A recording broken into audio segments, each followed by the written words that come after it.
one thing that came to my mind was that 70% of our population is under the age of 35.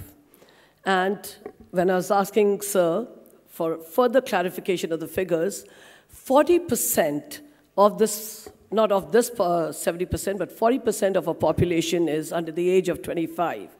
And that's why it's imperative that we discuss what their role, or how we're going to train them to fit into this country and be a contributory factor to the growth of this nation. Because this 40% students and the kind of education that they're getting, that is what we're discussing today. In the session before lunch, we discussed about changes in curriculum and what all needs to be done to train them. And my take is that we need to go beyond classroom curriculum.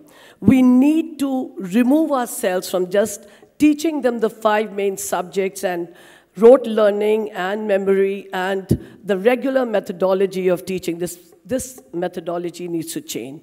We need to broaden their horizons because we all realize globalization is the name of the game. We are in a world, in a scenario today where the whole world is a global village. I mean, I prefer calling it a global community. And if we are in a global community, how are we taking advantage of this phenomena?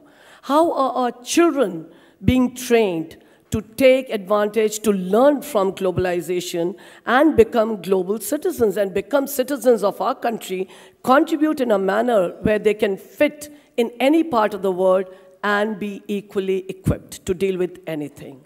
So we need to go beyond classroom teaching. Teaching of English or teaching of any other subject. Is it going to be the same way that we've gone through 50 years ago? And most of the times you realize it's the same method of teaching. The main stakeholder, the teacher, because of inadequate teaching learning practices and programs for teachers, use the same method which they've learned or which they have seen when they were in school and what they are incorporating in their teaching in today's time.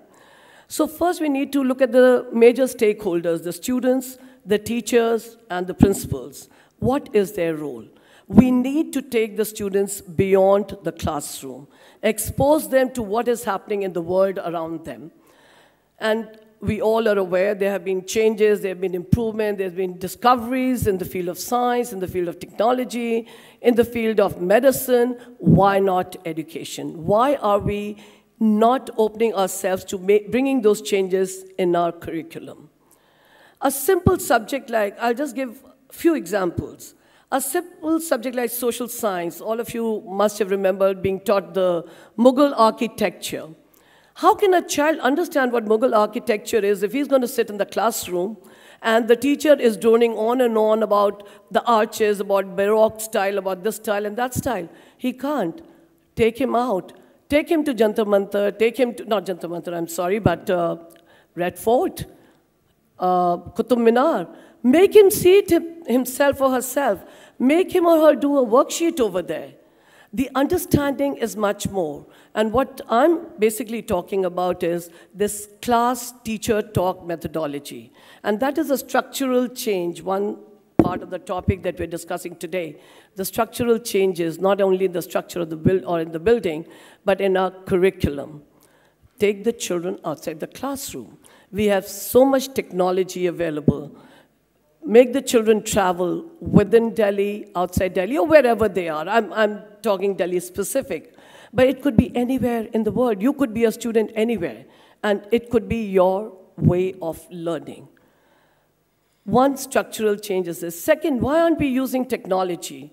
In today's time, we know how good our children are with technology. We are the ones always complaining about them being on Facebook, on Twitter, on this and that, and we call ourselves technologically challenged. Half of us, people my age, feel we are technologically challenged compared to our children.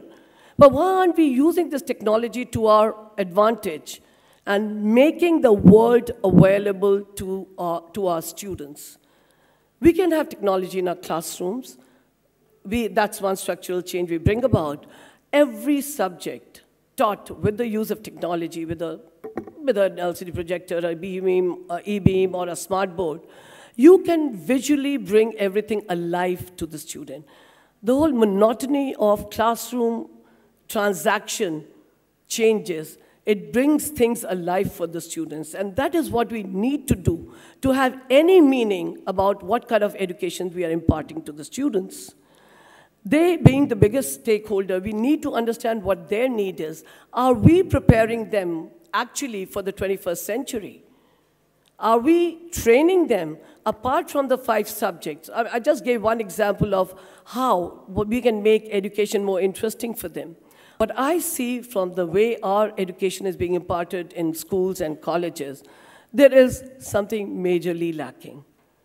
We need to concentrate on life skills, on teaching them communication skills, on teaching them collaborative skills, how to interact with their bosses, interact with their coworkers. We need to teach them how to think on their feet, how to be quick in their observations. And these are the skills I think are more important in today's time than just academic learning. A child may have a lot of academic achievements in his school and at college level, but is he ready for the working world? And that's what Mr. Ganguly also said. Our children, when they go abroad, or they're very good at rote learning, they're very good at memorization. You give them a problem to do, they will do it. But can they think on their own? No. And that's what our education needs to stress on or to aim at. Use technology, get the world closer to them, let them interact with people from all over the world, make them travel. Why not?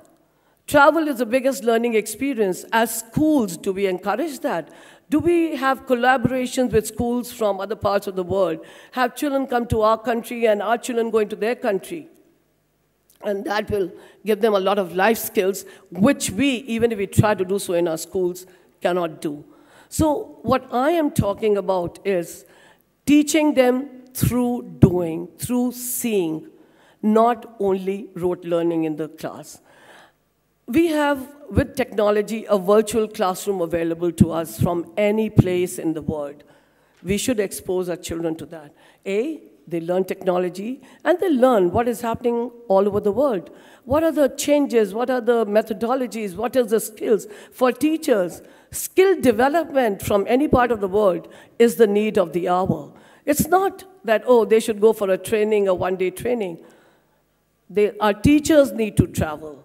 They need to broaden their horizons to understand what education is all about.